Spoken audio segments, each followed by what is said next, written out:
اللہ تبارک و تعالی جب مسلمان کو توفیق دے اور اللہ کی بارگاہ کی جانب وہ رجوع کرے تو پھر اس کا رویہ یہ ہونا چاہیے کہ اس کی توجہ ہو اللہ کی جانب. ہمارے ہاں تسبیحات پڑھ لی جاتی ہیں اگر کبھی موقع ملے، لیکن وہ خاص انہماک، وہ خاص شوق، وہ خاص ذوق اللہ تبارک و تعالیٰ کی عبادت کا. ایک ہوتا ہے نماز پڑھنا، ایک ہوتا ہے اہتمام کے ساتھ نماز پڑھنا، یعنی ذرا وقت پہ اٹھنا، ذرا صحیح کر کے وضو کرنا، ذرا شوق سے مصلی بچھانا. ایک ہوتا ہے تسبیح پڑھ لینا، اور ایک ہوتا ہے ذرا تھوڑا سا نا شوق کے ساتھ اللہ کو یاد کرنا. آپ کبھی جو میں نے آیہ کریمہ پڑھی اس کی آپ شان نزول دیکھیں.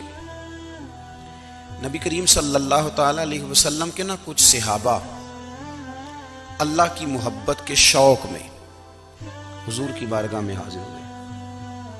انہوں نے آ کے عرض پتہ کیا کیا؟ عرض کرنے لگے یا رسول اللہ صلی اللہ تعالی علیہ وسلم سالوں بیت گئے ہیں سجدے کرتے ہوئے، حضور سالوں بیت گئے ہیں تسبیح پڑھتے ہوئے، سالوں بیت گئے کہتے ہوئے کہ سبحان اللہ وہ پاک ہے، ہمیں سالوں بیت گئے یہ کہتے ہوئے کہ اللہ اکبر وہی سب سے بڑا ہے، سالوں بیت گئے کہتے ہوئے کہ الحمدللہ ساری تعریفیں اللہ کے لیے، سالوں بیت گئے اس کی تسبیح کرتے، تحلیل کرتے، تکبیر کہتے.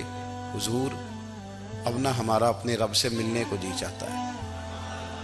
کبھی اے حقیقت منتظر نظر آ نہ لباس مجاز میں، لاکھوں سجدے تڑپ رہے ہیں میری جبین نیاز میں. اور اقبال کہنے لگے کہ تیرے عشق کی انتہا چاہتا ہوں، تو میری سادگی دیکھ کیا چاہتا ہوں، میرا ذرا سا تو دل ہے مگر شوق اتنا، میں وہی لن ترانی سنا چاہتا ہوں.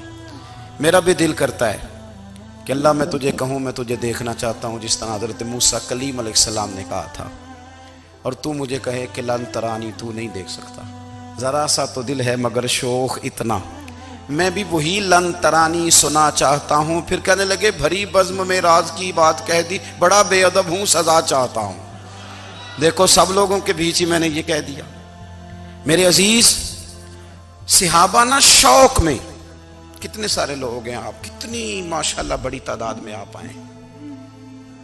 ہم بھی کبھی اس شوق میں گئے ہیں کہ ہمارے رب کو دیکھنے کو دل چاہتا ہے، ہمارا جی چاہے وہ کبھی ہمیں ملے. حضرت عبداللہ ابن عمر رضی اللہ تعالیٰ عنہ حضرت عمر کے صاحبزادے، مکہ مکرمہ میں ان کی قبر ہے. میں نے جب انہیں پڑھا تو مجھے ان سے بڑا پیار ہو گیا. لیکن آپ کو پتہ ہے وہاں جا کے کسی شخص کا مزار تلاش کرنا یا پوچھنا ایک مشکل کام ہوتا ہے. تو ایک دفعہ میں مکہ شریف میں حاضر تھا، تو ایک گاڑی والا ڈرائیور مجھے کہنے لگا کہ مولانا میں آپ کو جانتا ہوں، مجھے آپ سے محبت ہے، ایک بات بتاؤں آپ کو. میں نے کہا بتاؤ. کہنے لگے حضرت عبداللہ ابن عمر کی قبر دیکھنی ہے.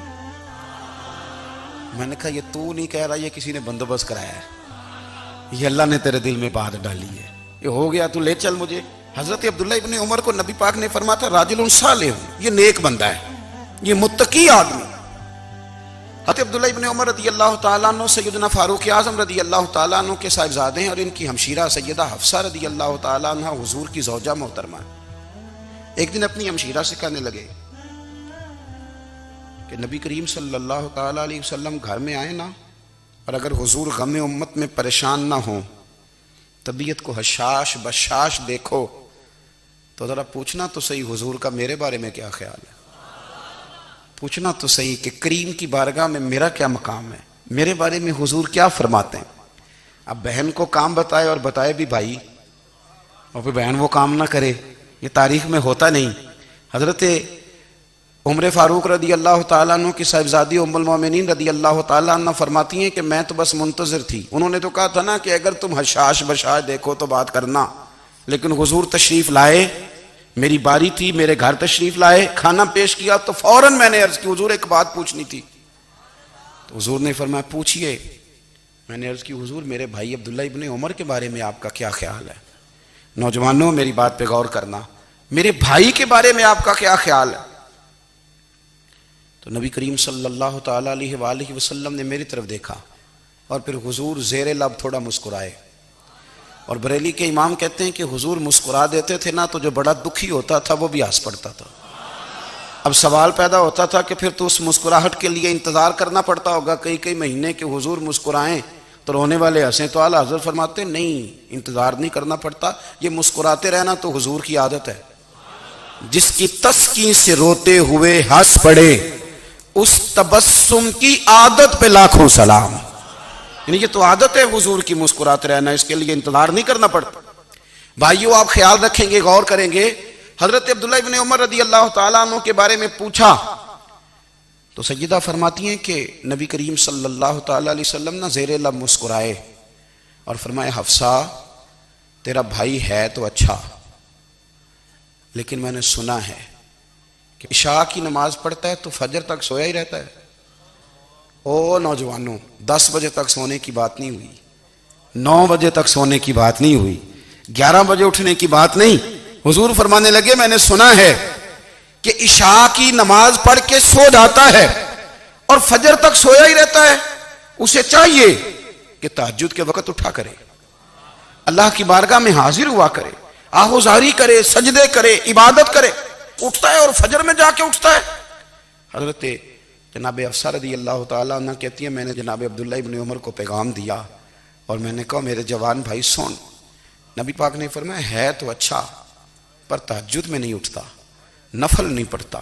او میری ملت کے جوانوں، مزہ نہیں آ جاتا جب ساری دنیا سوئی ہو، ساری دنیا، اور بستر بھی گرم ہو اور نیند بھی پورا غلبہ کر رہی ہو، اور اچانک گھنٹی بجے دماغ میں، آنکھ کھلے، گھڑی پہ نظر پڑے، 3:30 4 بجے کا پیغام گھڑی بتائے، اور کوئی چڑھتی جوانی والا اٹھ کے وضو کرے، اور جب وہ مصلی کھول کے بچھائے تو مدینے والے محبوب کہتے ہیں کہ ہر نماز پہ رب ثواب دیتا ہے، اور جو اٹھ کے تہجد کی نماز پڑھے اسے دیکھ کے تو رب مسکراتا ہے، جو اس کی شان کے لائق ہے، جو اس کی شان کے لائق، وہ مسکراتا ہے، خوش ہوتا ہے کہ میرا بندہ تہجد میں اٹھ گیا، وہ مسکراتا ہے۔